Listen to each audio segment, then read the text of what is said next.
Hello and welcome to another episode of The Becoming Show. Today, I'm so excited to have a former naturopathic doctor, Manon Boligier. And I met Manon probably about 5 years ago.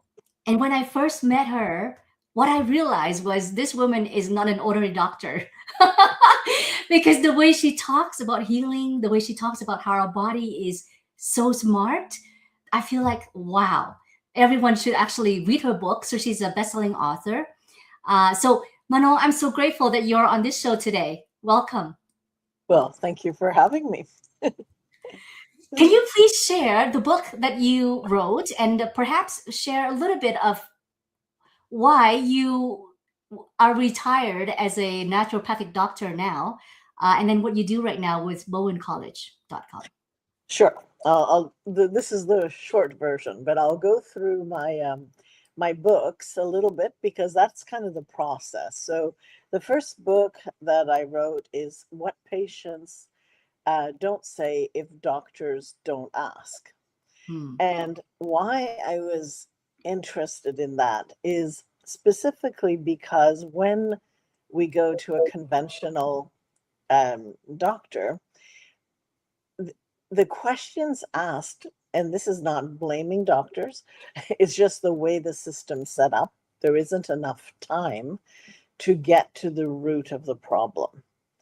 So, and also we have to go, per body part. This is if you do it public health, you can't have two things wrong with you because it's better to make two appointments so they get paid per appointment. So it's Oh, very, so there's a lot of handicaps. I have a lot of friends that are medical doctors and they're really sick and tired of how the system is run and want it changed. And the other thing is that they're starting to be almost like drug peddlers, it's starting to be not a nice name. not a nice name, but that's kind of how they see it now Yeah. because they have very little time to deeply diagnose what the problem is, what the cause is, right?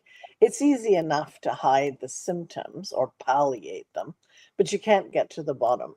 Mm. So what I did in that book is I talk about the SOAP form, which is the conventional form, subjective, objective assessment, and P is supposed to be the plan, but it ends up being a prescription. And instead, I recommended a program or a methodology called Listen. And Listen is, it's an acronym, but it is all about connecting to your body and listening to its symptoms and the way that you live your life. So uh, I think you have to read the book to get into more detail. I'm not going to spend a lot of time on that, but the second book is about the Listen program, Ah. and it's I think I called it a healer in every household, and it goes into depth about this acronym, and the acronym is L for love, I for inquiry. So love, and by the way, love is sounds great, but it really is about listening to your body with love. Mm. Most people are, they look at their symptoms like the enemy, right? Like they're being attacked by something and like they have to smash it out of their body, and they hit their leg and hit their knee, and they're, they're angry at their symptoms Ah. because we haven't been educated that symptoms are there to alarm us that something's wrong, right? Mhm. Look deeper. But you Yeah. don't look deeper with anger, you look deeper with love. So that's the L. I love it. Inquiry. Inquiry is like about our thoughts, Yeah. because what we think and what we've been brainwashed to think about things has a huge impact on us. Yeah. So, what are the stories we tell ourselves? And sort of going through that in an honest way allows us to get to the root, if the root if it's being disturbed by ideas and beliefs. Okay, so S is symptoms, um, as symbols. And it's more to look, let's say you feel like you have your nose is obstructed, right? And you feel like, oh, everything is tight in there. And then the patient continues talking, and there's other things in their life that are obstructed. So so you get this idea that this is almost like symbolic of what's going on. So when we explore this, and there's a whole program, by the way, that Yeah. people can take, the Yeah. public as well as healthcare practitioners, on how to learn this methodology. But so far, that's the S. So I gotta spell. T is for touch. And touch is a huge part of the healing process in my mind.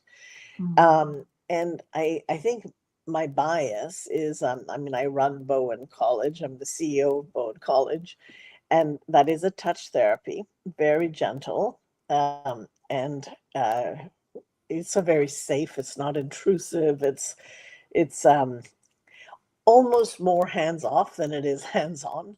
So Ah. it's a little bit unusual. It works with the fascia, and it works extremely well with trauma that is often kept in our muscle memory, Mm. in our fascia. So incorporating sort of what the what the body is saying and feeling becomes really important to the diagnosis of what's going on.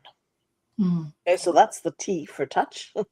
Where was I? Listen. E Yeah. is is really energy. It's that, we are energetic beings. And, if you look at, the heart and the field that it emanates compared to the mind, chakras, if you believe in them, it really doesn't matter. We now know so much more about um, our quantum aspect of healing and all of that. And E is really all of that. So where do we stand? How do we feel about this? You know, do we look at the world in a 3D dimension, or are we starting to see the world a little larger? What's our Mm. spiritualities like? Some people call it the new world coming, or 5D, So Right. I don't want to get too woo, but the point is, all of this is part of who we are. And Yeah. we're the ones who bring on conditions and dis-ease, right? Yeah. So to get to the bottom of that, that's what we have to do. We need Yeah. to understand ourselves. So I wrote this book both for doctors and for the patients, so that they can look at it and do a lot of that self-discovery, Right. because ultimately, it's always the patient that heals themselves, right? Like, Sorry, what was the end of the listen? I don't know if you oh, said and pardon me, now. now. Okay. Yeah, that's what's short and sweet. Don't worry. Now. Okay. Oh, that's so nice. Okay. Thank you. So you've taught this method for Yes. with Well, quite a few years now. Yeah. With it actually, when I had MS, I I uh, I developed it for myself. So it's kind of what I did to get through my symptoms and understand it. And at this point, I have nothing left. You know, I had when I was 21 or 22, I had what's that called? Oh my goodness, it's ocular. Ugh, it's a nerve problem with the eye, which is very commonly associated with MS. I'm blank on the word right now. It will mm, download in time by the end of our talk, probably.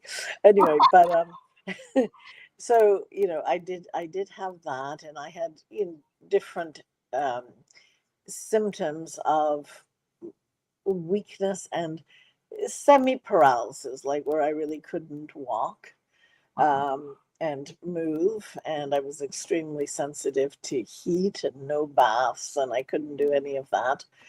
And to magnetism, like to any sort of energy that wasn't proper. I was very sensitive to that. Wow. And anyway, over time, I did this work. I did other things as well. I did homeopathy and I did Bowen therapy, which is what I teach. But it really helped me understand how to deal with me.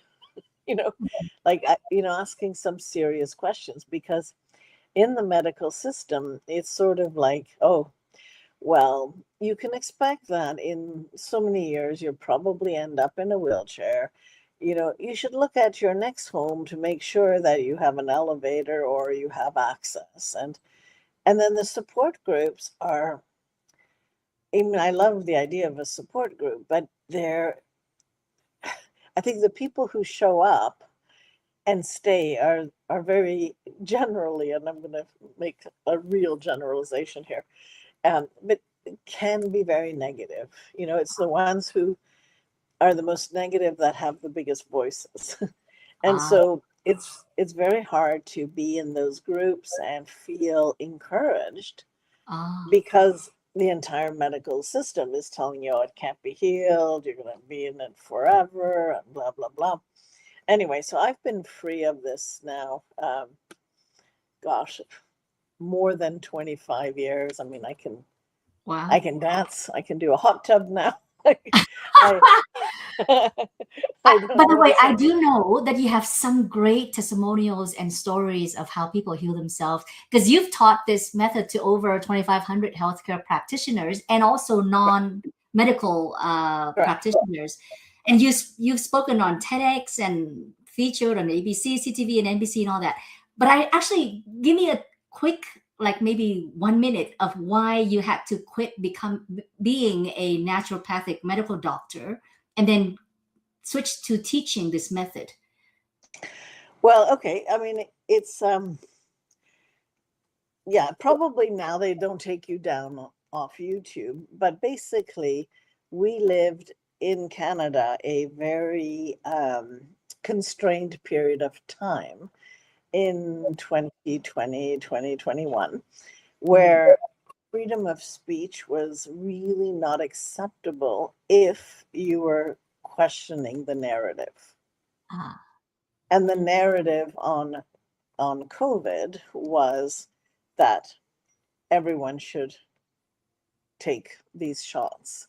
mm-hmm. And my understanding at that time, I mean, I'm very loyal to being a doctor.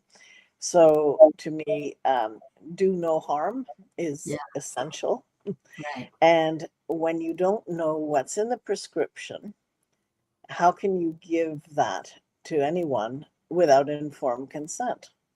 Mm. So to me, it raised a lot of questions. And then the more I looked around and saw that the world was dealing with it differently, and in some places they were not forcing kids to have it because there was no need for them to have it, and they weren't forcing babies to have it. In British Columbia, we're the last province in the world, I believe, that lifted the mandate. Oh. So that's why. And I chose freedom of speech and integrity, Yeah. so I wrote newsletters. I just told people, if it doesn't feel right, think about it.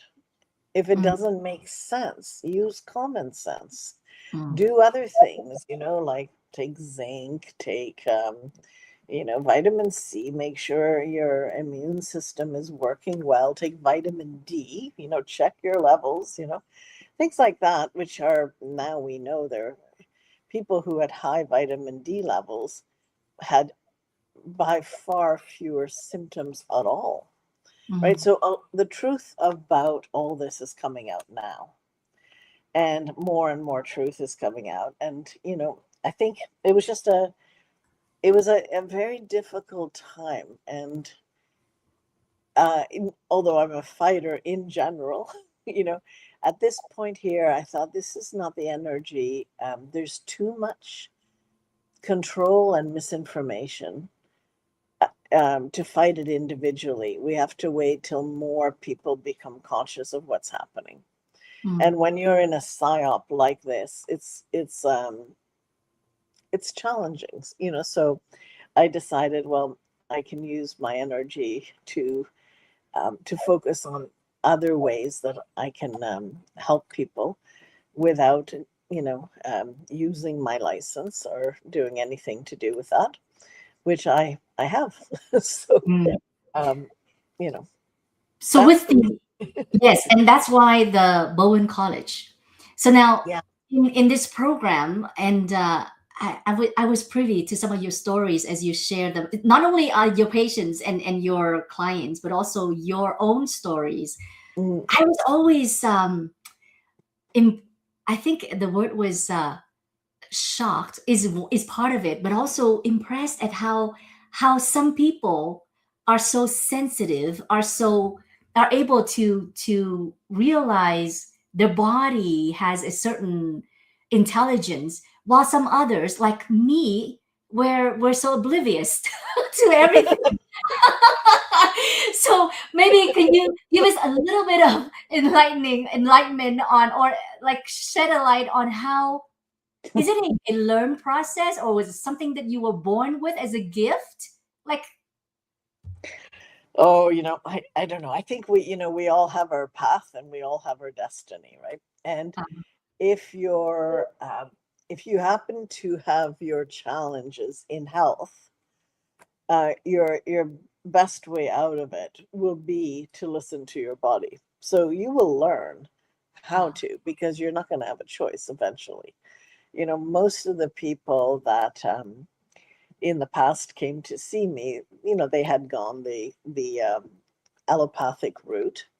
They had taken, whatever it is, the painkillers and then the antacids, and then, so then it's the antipsychotics, and then they're, blah, blah, blah. And then they can't sleep. And then, and by the time they're drugged out and completely out of whack, they feel like, wait a minute here, this is not making any sense. I'm on all these drugs and I'm actually not feeling much better. mm, And that's where they usually have a crisis moment, an awakening moment.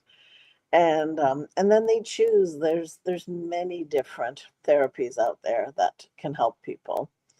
um, and you happen you're on your path, and the first one opens up a door, and the second one opens up another door, and eventually you find yourself much more connected to your own body, and actually listening to your own body. I mean, I think in the end we have to. So mm, if you really haven't had to go down that road, it's either that the drug, if you're taking any, I don't know your private life, but it's either working well enough and hiding things well enough that you're not needing to worry about it, uh, or it's just not your path right now. You're fine, like, you know, it's like, it doesn't, there's no, I think we just have our different paths. It's like you might go into finance and you find yourself there because you lost all your money, right, to a scam. And now you're like, okay, I got to figure things out differently, right? So we choose, we choose in a sense, right? yeah. And you know what? You said it so beautifully in the sense that I think if your body has gone through certain challenges, you will learn to listen to your body because you need to. Yeah, That is so true. yeah, Because I can see that now that I hit 50, the body has definitely changed. It doesn't listen to me, or at least I thought it was listening to me before, but now it's beginning to defy what I'm trying to say. It's not, it's totally rebelling towards what used to work. Like I could stay up all night and then the next day I would be fine, or it would take me very fast to recover. And nowadays things just are a bit slower. I feel like an old phone. It takes a lot longer to charge and a lot faster to discharge. right. Okay. Yeah. But it's interesting. You said, your body's not listening to you. right? But it's actually, you're not listening to your body. That's right. Yes, Yeah. exactly. And it doesn't mean that your body, maybe all it's saying is, I need a little bit more help.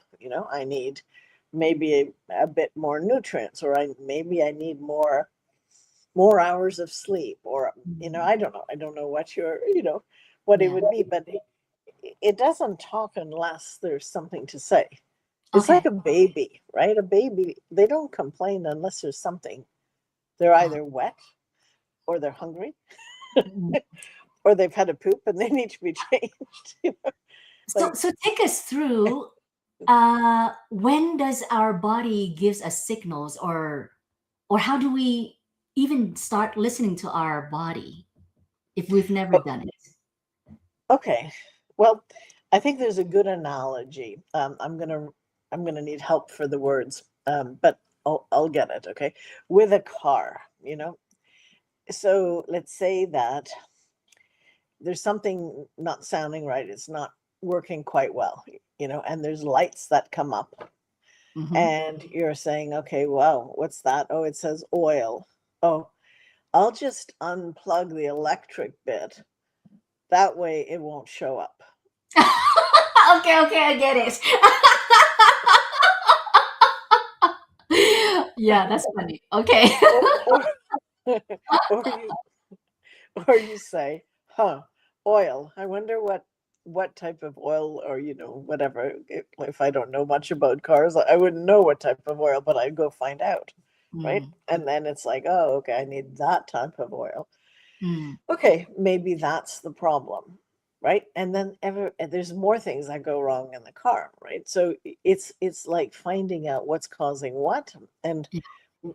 what, if you ignore, will cause the next problem. Like the brakes. I mean, then you have, what's that thing that goes wrong when you ignore the brakes, when you don't put the pads? It's the transmitter, I think, goes off or something. It gets very expensive. I know, I've done that. So Yeah. Yeah. I've ignored my car, and then it's like, oh, he said, why did you ignore the brakes? You should have changed the pads, and then your transmission wouldn't have gone off. And it's like, yikes, it's a similar analogy. I mean, we're a Right. body, we're different, but it's Yeah. like, one, you got to know that it matters, to actually look into this and do something matters. And then you got to do it. Mm. That's probably the hardest thing, for most people. So then, if we, okay, so let's start at the point where I feel like there is something that I need to look into. What should I do? Just go to a doctor for a physical, do all the blood tests, or what should I do then if I feel like there's something that I should check? Okay, so I mean, I'm going to give a biased but honest opinion here. It's my own opinion. So the problem, if you go to a medical doctor, most of them now don't do physical exams. Hmm. They actually only do spot exams. So they'll check, if you say your arm hurts, they'll look at your arm, but they Hmm. actually don't check your whole body anymore. Whereas naturopathic doctors must do a physical exam.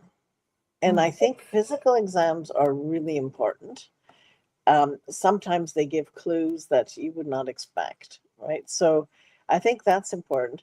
The other thing, the problem with general practitioners, is that the whole system is rigged to finding like a symptom that matches a drug, right? Hmm. So in other words, if you're really trying to search what's wrong, you've got several symptoms. That's not typically how they're trained. It's much more what I would call cookbook. Hmm. If you have XYZ, then you have arthritis. If you have this, that, then you have, IBS or whatever.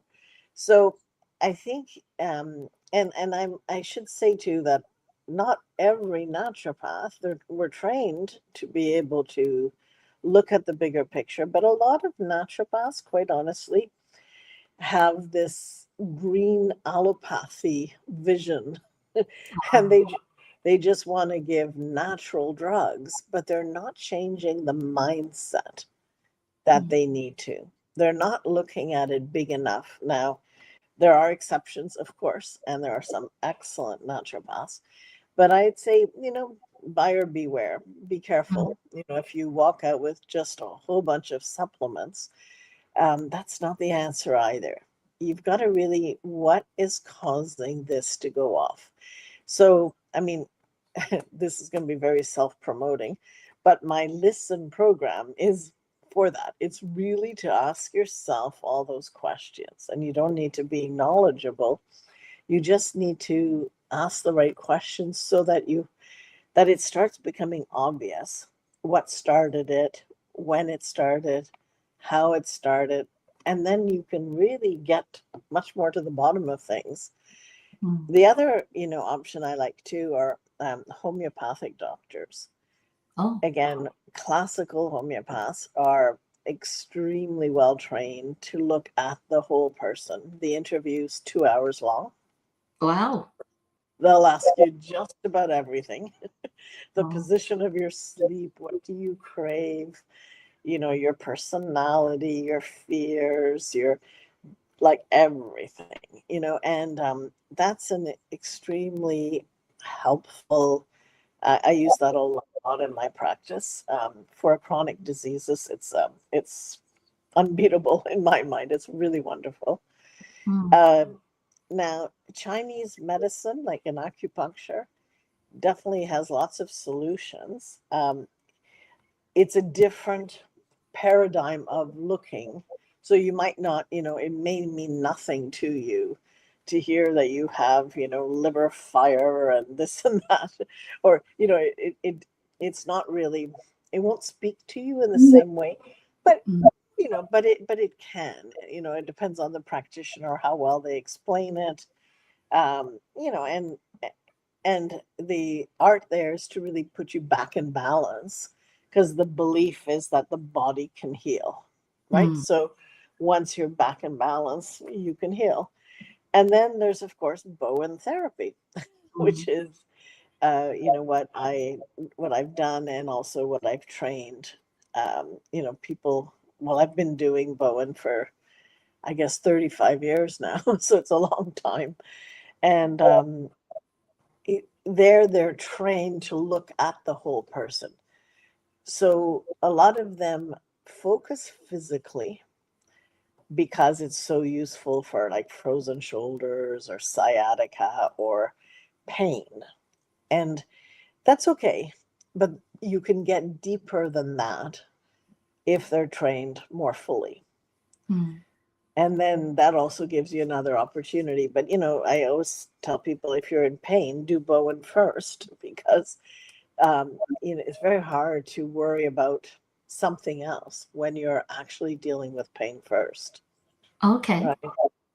So those are all kind of, and there's more, right? I mean, by no means that's it. I'm curious when it comes to Bowen therapy, do you cure both chronic pain or chronic diseases and also acute pain, or is it better for a certain type of pain or disease? So first of all, we have to say that we do not cure anything Mm. because that's actually an illegal word in our vocabulary. Okay. So, but do symptoms that a person has had for 20 years disappear for the next 20 years? Yes. So Mm. call it what you want. Okay. Um, uh, acute pain, it's just basically it's on a fulcrum. If you have it long enough, it becomes chronic. It's the same pain, right? In the sense, like let's say you have a sciatica and you deal with it right away, you probably won't have it. If you don't deal it, it'll come back, over the years, and then you'll have it for longer, right? It'll become chronic. Mm. Same like frozen shoulder. Well, all of those, They can be both acute and chronic. But I would say any type of pain like that would be definitely to think about, Bowen. And then I would say also emotional pain. Now, not everybody relates to that. So, I would see about 150 people a week, for Bowen, which is a lot of people because it doesn't take long to help people. And 60% were of the population. It was men because they want to get in and get out and get fixed. And I make Don't we that. all? It's not just men. I think women too. They do, but there's Yeah. and I'm so like generalizing that you could just shoot me for generalizing, but I am doing that.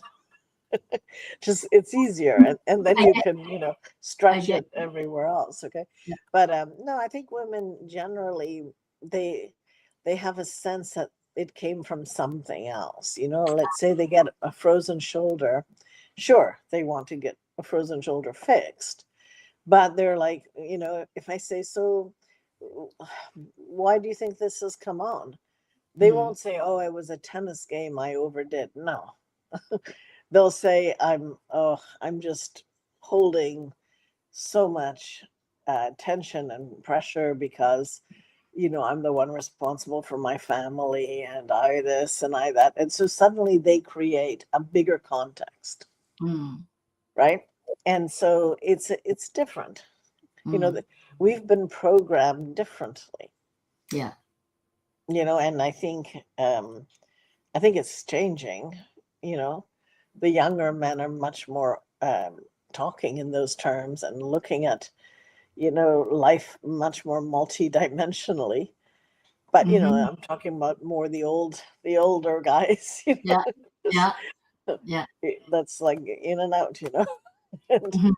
get Yeah. fixed and thank you very much, and that's it. Yeah. Does it work that fast? Bone Yeah. therapy? Wow. Yeah, I would say typically I would book people 3 to 5 visits, Mm. 1 week apart. And in 3 visits, you should be at about 85% better. Mm.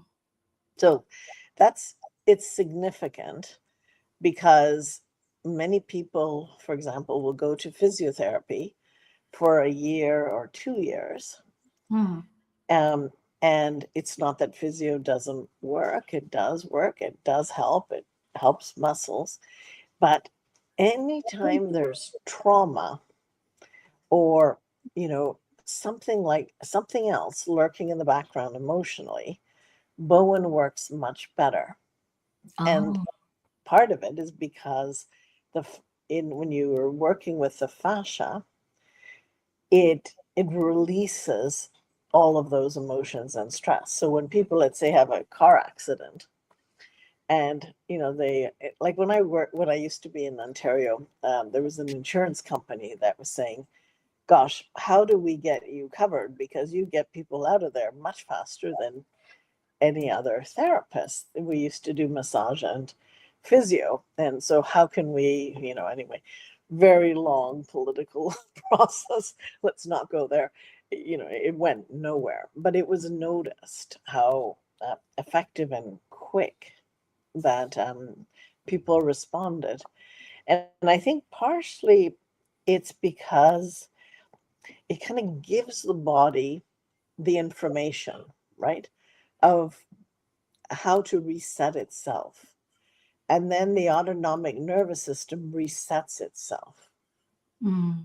right? So, you know how we can be, there's sympathetic and parasympathetic. Yeah. And you've probably heard the story a million times, so I'm not going to do it again. But, most of us are in this sympathetic overdrive. Yeah. Well, when you start with Bowen, you automatically get rid of that. Mm. You're back in balance. Mm. And then anything you do in balance, the body just heals. It Mm. just, it loves it. Just, it knows what to do. And that's why I say the body, is smarter than you think. I'm That's wonderful. I'm curious what you think about cancer being more and more. Well, number one, it starts with younger and younger people. There's a much bigger population dying of cancer that are much younger versus older people generation. And then also, what do you think about the types of treatments that would you recommend for that? Okay. Well, again, I'm not the expert on the subject, but I know that um, in many of the meetings that we've had collectively with healthcare practitioners and doctors, and especially the doctors who did not want um, these COVID vaccines, like Mm, there's a huge, huge increase of cancer since those shots. really? Yeah. Wow. And that's why they call it also turbo cancer. They come very quickly and people die very quickly because of them. Oh. And so this is, I mean, this was noted in Pfizer's own research and all this, which, they wanted to keep hidden for 75 years, but that got overturned. They have to let the information come out. And Mm, as the information has been analyzed, there were so many things, including infertility, including miscarriages, including so many things they knew, and the impact on ovaries and testes, and the fact that it wouldn't stay just in the deltoid like they told us. Like, there's a lot of information that was really misinformation. We got lied to, essentially. mm, And so I think with cancer, there's that to deal with. There's also, the general pollution, the the skies that are being, I don't know if I haven't seen those lovely puffy clouds of my youth, where I used to lay on the ground and watch these clouds, and now they're lines, and they're mm, dumping all this aluminum and all this toxic waste that's going on our plants, in our gardens, in the ocean. So we're really in a society where money matters more than people. And some mm. people would say that that is actually the agenda, is to destroy humankind, which maybe it is. So anyway, I'm not one to talk on this, but I do believe that a lot of technologies that have been suppressed and have not been allowed out have been just released, about 600 of them. And there's lots of things for cancer. There's lots of things in the quantum field that I'm super excited will be Mm, coming to people, like med beds. And so I think the future is really positive, mm. coming soon, but it's very confusing because it's like, we're on one level almost watching a movie, on the other level we're still having things sprayed in our skies. People are still dying, and yet this is all but ready to come out. So I think we're in this very strange moment in history, but I think we're going to get to the light side shortly. So I'm How positive. soon are you thinking, like that light at the tunnel, at the end of the tunnel? How soon are we talking?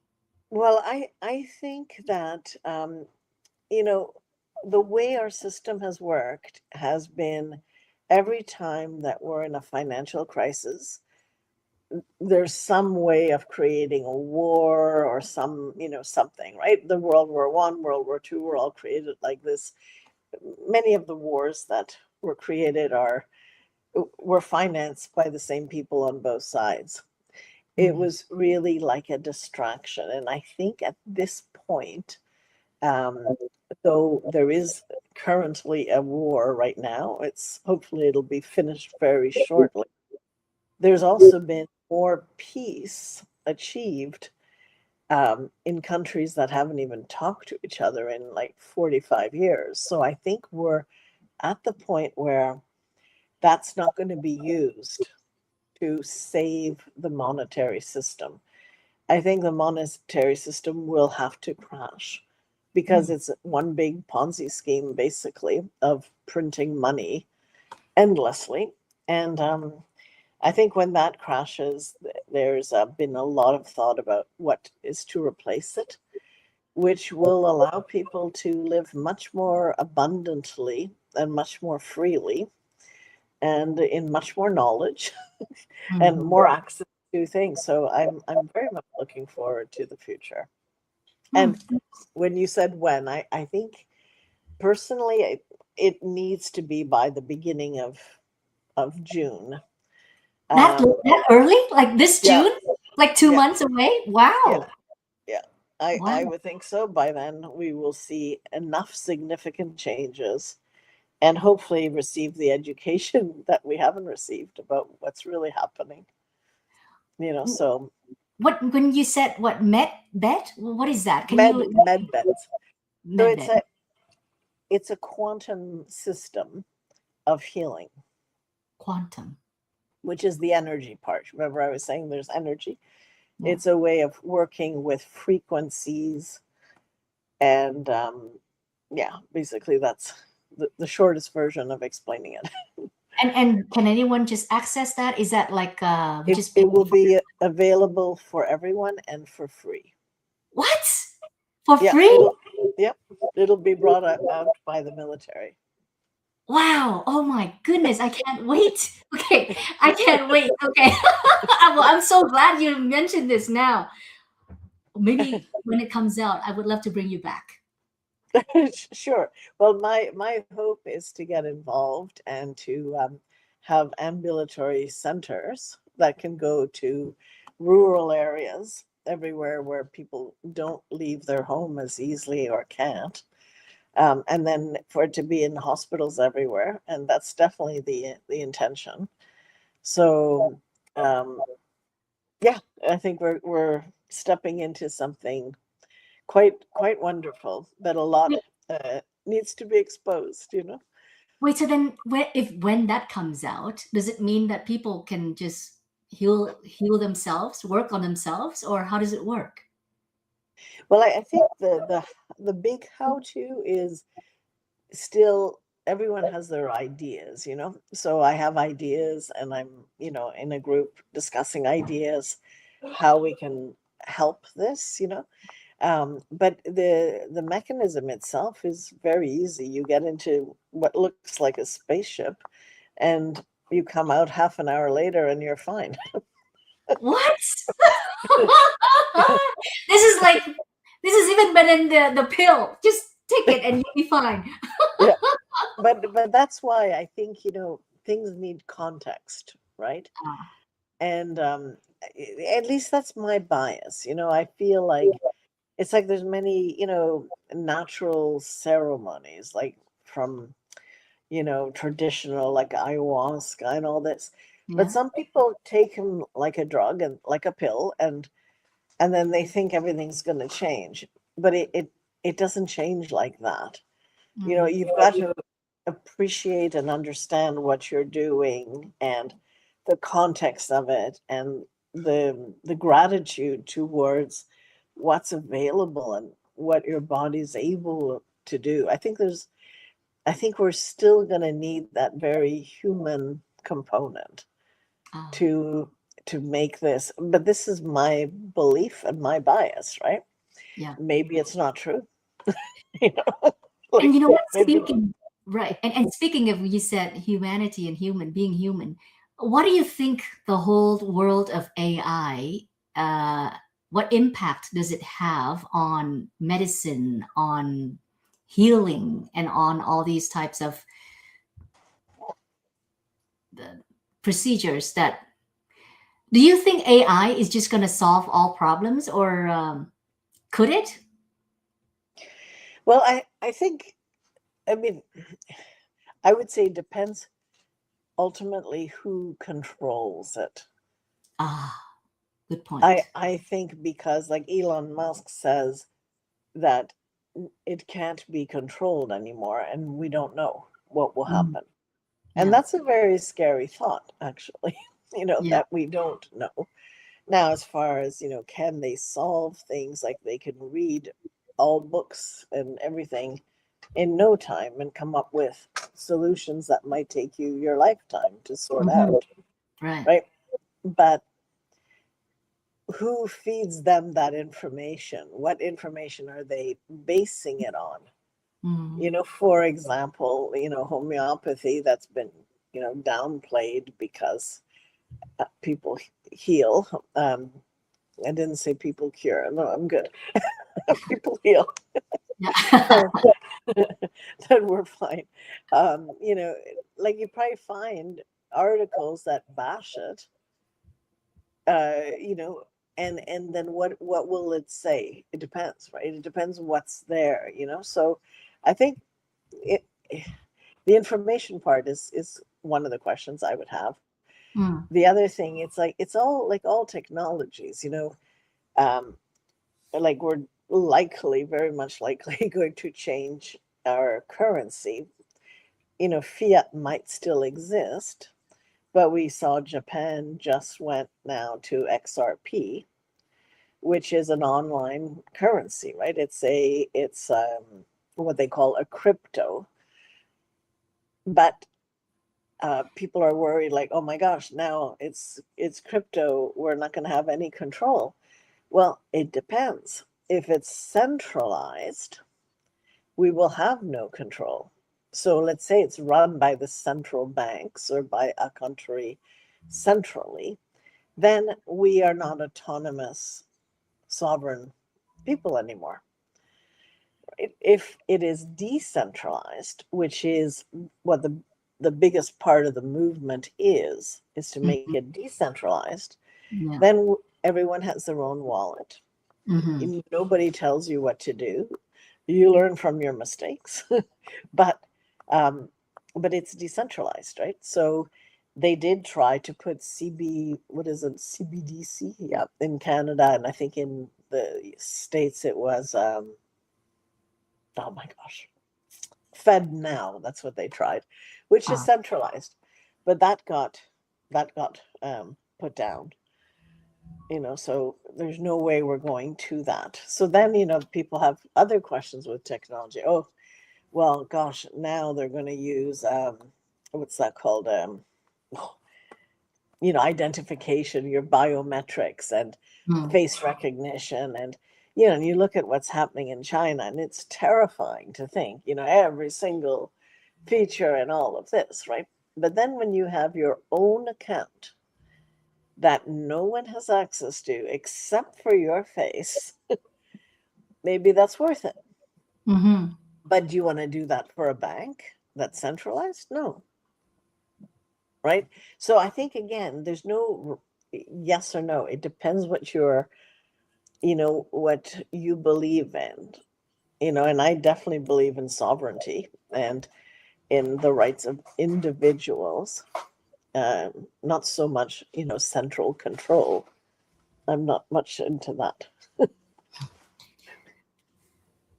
In terms of technology or medicine advances, have you seen a lot of changes since you've been in this world for what, 40 years now?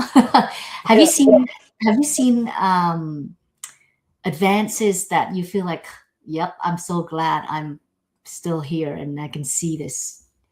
Like, just like me, I've been through one war, but now with Iran, it's not specifically for me, but at least I've been through two wars, and Right. uh, and I can see humanity changing, and also the impact of AI on jobs, on businesses, and everything. And now, because I'm not in the world of medicine, and you are. So, have you seen any trends or any changes that is big enough that you feel like, wow, we're gonna live forever now, or something like that? Well, I mean, I think when you talk about like surgery, for example, I think they have more and more.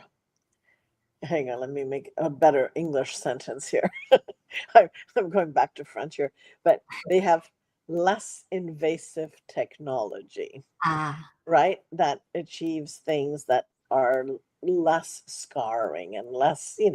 So Yeah. I think there has been improvements. It's not a field, like I don't use that stuff, so No. I can't be as thrilled as a surgeon might be. But I think we're moving into more and more remarkable technologies. That's for sure. Hmm. But Mhm.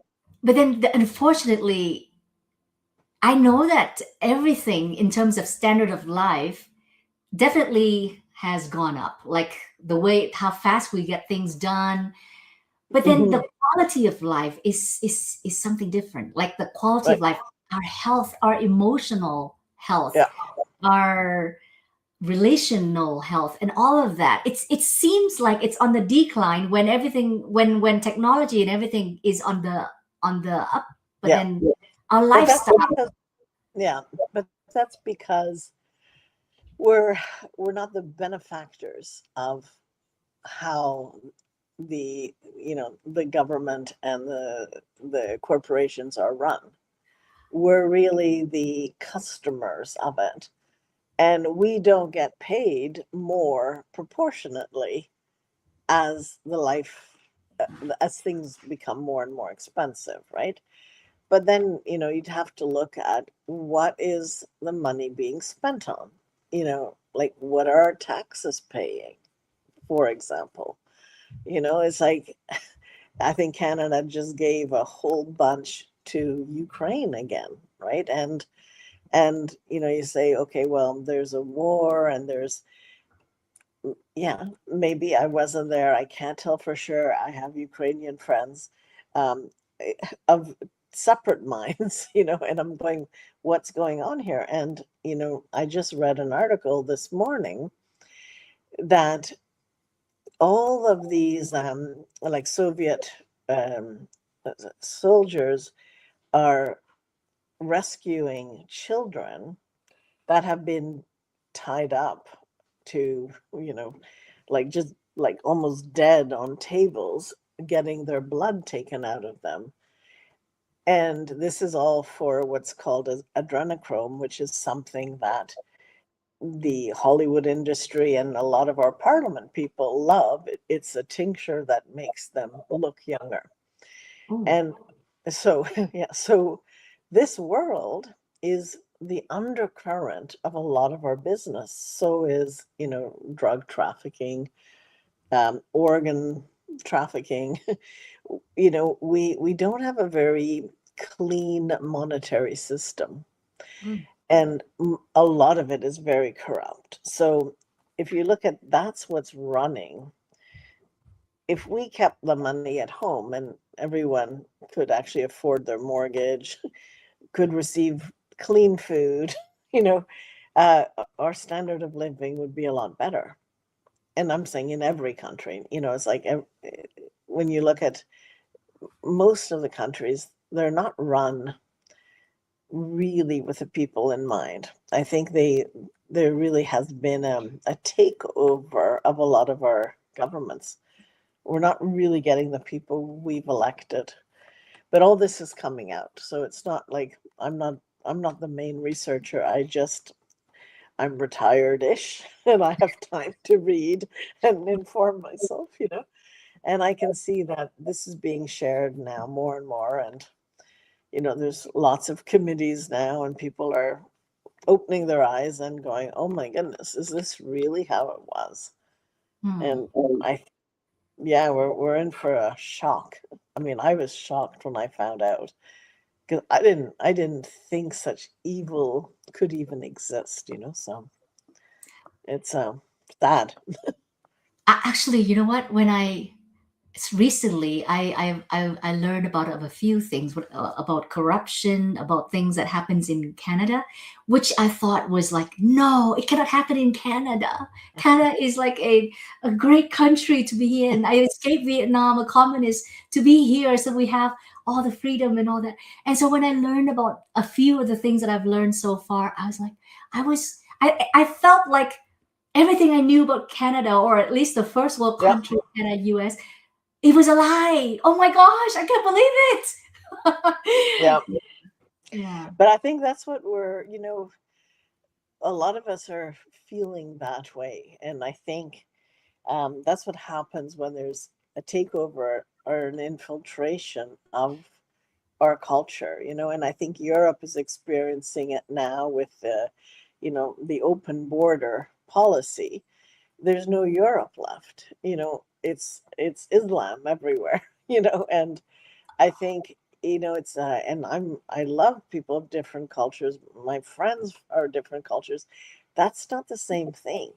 We're living in a system here, a Canadian system that we apparently agree upon. But anyways, we have at least something.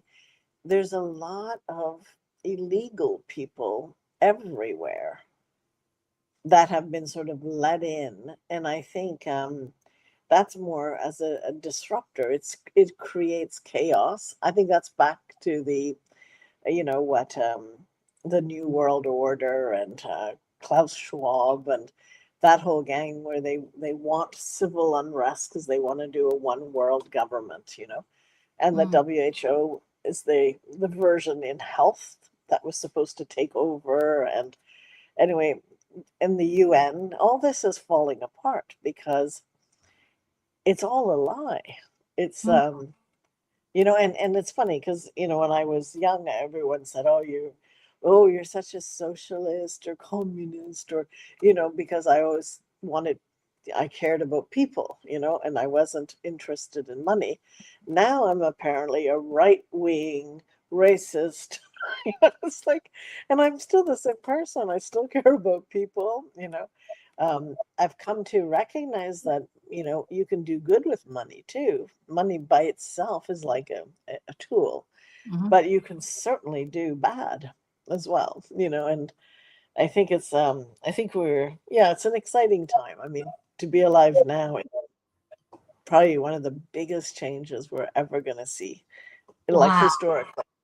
Wow. And I can't wait until June. I mean, you're kind of just disclosing something so exciting about to happen. I can't wait. I never knew about this until now.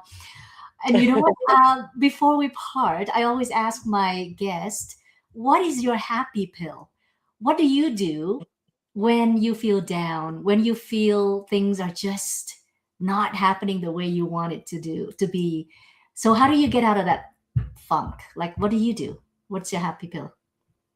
I think for me, it's just I just become more present. Usually if I'm in a funk, it's because my thoughts are in a funk somewhere. It's I've adopted a belief like, oh, we're never gonna win this war, the war for humanity, right? Like, or I'll believe, oh, these people, even though they're just a tiny percentage, they're so strong, and it's a belief system. And then when I kind of come back to myself, and I just I feel my own body and my own breath, and I look outside and I see, well, the sky is not the best thing to look at because it's got way too many tic-tac-toes, but I see the ocean, I see the trees, I see that, and I'm like, we're still like, it's still a wonderful world right now. And if I let go of those thoughts and, listen more to ones that say that we're in a huge transition, that people are waking up, people are becoming more conscious, people care more. And I think if I just focus on that's true too.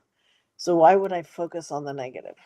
There's no point. It's a choice. I kind of I remind myself that I can choose For how I sure. want to. I Yeah. remember reading that whatever you are looking for, you will find it. So if You're you're right. right, True. so if you're looking for the goods in life, you will Yeah. find it. But if you're Yeah. looking for the bads in life, you will find it too. So choose what you're looking for and just, Yeah. focus on it. Yeah. Yes. Okay. Yeah. And I think too, there's nothing wrong with an emotion, right? An emotion is just there, and it's usually to do with our past. It's usually a trigger. Just let it go. Don't fight it. They only last 90 seconds. It's like a feeling. And so, uh, Sometimes it lasts a little bit longer than 90 seconds. Well, only if you put your thoughts to it. Ah, okay. Makes If you sense. just stay with the feeling of sadness and grief, well, you see, grief is also with thoughts. If you just cry because you have sadness, it's in your lungs, it's in your chest, and if you don't add thoughts to it, the emotion usually doesn't take more than 90 seconds. Interesting. Wow. Because now that you mentioned that, you are absolutely right about the part where if we add thoughts to it, and that's how it's prolonged and how it lasts and how it lingers and lasts for days even. Absolutely, years. Yes. Oh, Yeah. I wonder in your listen method, can anyone take that? Is it an online program or is it an Yep. in-person program? Yeah, Could you share? it's actually both. So I run some of them. So there's a video um, online program that people can do for themselves and with themselves, but I also have it incorporated in me coming live in different ways. So every 2 weeks, sometimes it runs every week for 6 weeks. So I have different ways, but it's on the website bowencollege.com. It's also on my website, my name website, drmanonboliger.com as well. So people can find out there. And I have a good staff, so you can always ask, what's this listen program? And so we can find the best way for you to take it. And I have it for practitioners as well. So it depends what you want. Oh, so does the layman, not the health practitioners, do we take a different program that doesn't require much medical terms, or is it the same Yeah, program? this is not medical. It's just I will talk to you differently Ah, because one is you're doing it for your journey, and mm, the practitioners need to do that version because you have to treat yourself first anyways. But it's also to facilitate this on others. I have another program so that they become more able to help their clients. wonderful. Well, I think number one, you've brought us great news about the incoming introduction of MedBed that's coming, and I can't wait to know what it is more. I mean, I can't wait to find out about Yeah, it. me too. Me too. And thank you so much for all that you do, because definitely it takes courage to speak up, to do what you do, and then to also change the whole health industry with what you do by enabling, empowering anyone to be able to heal themselves, or at least understand the body, and understand that the body is so smart and so intelligent. Yeah. I definitely. And made to heal. Yes, and you know what? Every time I talk to you, I was like, "Oh, I need to learn what Manon teaches," and then life pulls me into all different. Because I'm such a I'm interested in everything. If only I'm paid to learn, I would be so rich by now. But it's been a pleasure talking to you again. And I really wish to bring you back after June to see Yeah. this whole thing come Okay. up. Yeah. Maybe in July to be sure. Thank you so much, Dr. Manon. Okay. And All have right. a great Thank you. evening. And thank you, everyone, for following us. And we'll see you in the next episode.